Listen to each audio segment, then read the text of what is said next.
pessoal, bem-vindo ao podcast Viagem ao Passado. Vamos falar sobre o Brasil, colônia e os dias atuais. Primeiramente, gostaria de fazer um breve resumo sobre a história do nosso tema. Bom, como é de conhecimento da maioria, o tráfico negreiro foi o comércio de escravos africanos que durou mais de 400 anos, onde milhões de africanos foram tirados de suas aldeias de forma violenta e transportados em navios negreiros para serem vendidos como escravos na América. Aqui no Brasil, os escravos eram submetidos a condições de vida horríveis e brutais, sem qualquer tipo de compensação real pelo seu trabalho. Em 1850, com a Lei Eusébio de Queiroz, o tráfico negreiro foi oficialmente proibido. No entanto, o comércio de escravos continuou de forma clandestina por vários anos, até a assinatura da Lei Áurea em 1888. Agora, falando um pouco sobre o comportamento das pessoas no Brasil colônia, tem um fato muito curioso sobre as vestimentas e os costumes da época. Durante a época colonial no Brasil, existiam peças de roupas que eram consideradas luxuosas ou que só eram permitidas serem usadas por pessoas livres, como sapatos, casacos e chapéus. Logo, de jeito nenhum, o escravo poderia usar um sapato, porque ele podia ser confundido com uma pessoa livre. Além disso, muitas vezes as vestimentas dos escravos eram usadas para a identificação deles, com diferentes tipos de roupa e cores sendo associados a trabalhos de tipos diferentes. Por exemplo, os escravos que trabalhavam nas minas usavam roupas escuras, enquanto os escravos dos engenhos de açúcar usavam roupas brancas. Por outro lado, a família real e os nobres vestiam roupas que seguiam tendências europeias, sempre peças luxuosas e sofisticadas. E esse era um dos principais motivadores de compra para a coroa e elite, demonstrar poder, luxo, riqueza e superioridade, tanto para roupas quanto para as joias. Falando um pouquinho sobre as publicidades da época, nós temos as peças de venda de escravos, que eram usadas para promover essa prática desumana de vender gente. Existem vários registros de anúncios de tipos de escravos diferentes, sempre com uma tipografia bem simples, serifada, com textos em negrito e caixa alta para destacar. Era bem limitada em comparação às atuais, com textos corridos, diretos e descritivos sobre as características dos escravos, às vezes com desenhos simples, como símbolos em alguma parte da folha. E além das publicidades serem usadas para vender escravos, também podiam ser usadas para vender alimentos e alguns produtos que eram comercializados e vendidos. No entanto, sempre tinham selos ou brasões ou até mesmo imagens religiosas para passar credibilidade e autoridade na mensagem. Atualmente, as publicidades também são usadas para vender vários produtos, mas a principal diferença entre as épocas é a ética.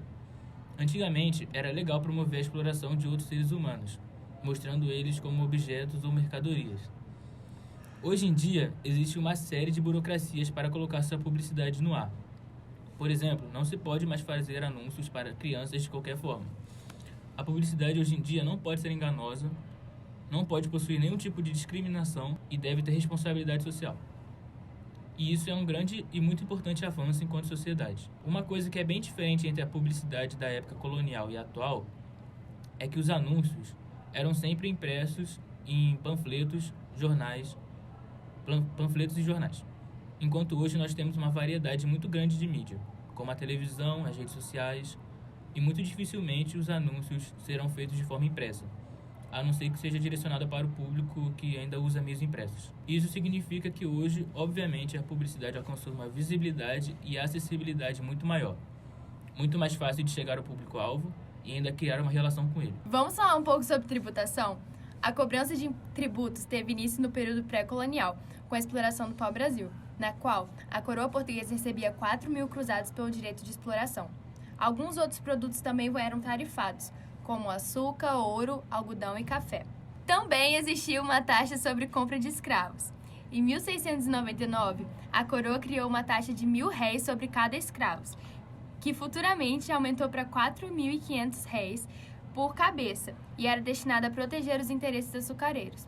Existiam também outros tipos de impostos, como o quinto, que era um imposto de 20% sobre todo o ouro extraído do Brasil, e a derrama, que era cobrada quando a arrecadação do quinto não era suficiente para pagar os 20% da coroa. Além desses impostos, também existiam uma série de taxas cobradas sobre as atividades comerciais, como o alvará e o crédito literário, que era uma taxa sobre a importação de livros. Atualmente, o sistema tributário brasileiro é com toda certeza muito mais complexo e inclui diversos tipos de impostos, taxas e tributações. Ao contrário do Brasil colonial, hoje o sistema é descentralizado e cada nível do governo tem sua própria competência tributária e até mesmo autonomia para instituir seus impostos e taxas. Antes, esse era um trabalho que cabia apenas à coroa, que controlava todos os aspectos da economia. Mas, uma coisa que as duas épocas têm em comum é o problema da alta carga tributária, sendo uma coisa que dificulta o crescimento econômico. Durante a colonização, a economia brasileira se baseava muito na exploração dos recursos naturais, como o açúcar, o ouro, o café, e era um modelo econômico agrícola. O controle disso, como já dito antes, competia apenas à coroa portuguesa. Já hoje em dia, podemos dizer que a economia é muito mais industrializada e com diversidade com setores importantes, como a agropecuária, comércio e até mesmo serviço. Agora vamos acompanhar a linha do tempo da evolução do comércio no Brasil. Em 1500, logo quando os portugueses chegaram ao Brasil, o comércio era baseado principalmente na troca de objetos entre os portugueses e indígenas, e se inicia a exploração do pau-brasil, com o objetivo de exportar para a Europa. Já em 1600, os portugueses começavam a exploração de cana-de-açúcar e houve um aumento na comercialização de escravos, onde se inicia o tráfico negreiro no Brasil. Um centenário após, se inicia o ciclo do ouro e houve um aumento na produção de alimentos no Brasil. Em 1800, os portos do Brasil são abertos e é permitido o comércio com outros países além de Portugal. Brasil se torna independente e se inicia o ciclo do café, que foi a principal mercadoria de exportação até o final do século. A escravidão foi definitivamente abolida. Logo, em 1900, o Brasil começou a se industrializar. Produtos como a soja e o minério de ferro começam a serem exportados e a economia brasileira é aberta para o comércio internacional. Hoje, o comércio brasileiro tem a diversidade e possui uma ampla gama de produtos, destacando a produção de commodities e um setor de serviço com atividades como turismo, saúde e educação bem desenvolvido. Nos últimos anos, o e-commerce tem crescido consideravelmente, por causa do acesso à internet e a chegada das novas tecnologias ao nosso cotidiano, que facilitam as compras online. O que com toda certeza é uma grande diferença do comércio da época colonial. Comprar, fazer o comércio está se tornando cada vez mais fácil.